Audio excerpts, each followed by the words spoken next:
Perfect? अरे या जगात ना परफेक्ट असं काहीच नसतं. अरे हेच बघ ना, अरे इतक्या गर्लफ्रेंड झाल्या माझ्या, पण एकही परफेक्ट नव्हत्या. त्यांना हवा होता पैसा आणि मला होता timepass. That's how this generation works. पण ना, वर्क मॅरेज मध्ये टाइमपास चालत नाही. संसाराला लागती कमिटमेंट. आणि आजकाल कमिटमेंट कोणाला हवे? सब झूठे रे. पण जर खरंच असं झालं, एखादी मुलगी माझ्या आयुष्यामध्ये आली, मिळाली, सापडलीच तर चालेल बॉस मला गुंतायला. जी मऊसूद भातासारखी असेल, स्वभावाने आंबट गोड तिचा स्वभाव असेल, तर चालेल मला गुंतायला. मी नाही इतके दिवस फक्त बिर्याणीमध्ये इन्व्हेस्ट केलंय. पण एक मिनिट, रोज रोज वरण भात?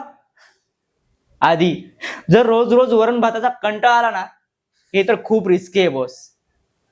अरे खरं तर ना, हे लग्न, वर्क, मॅरेज हे सगळंच खूप रिस्की आहे रे.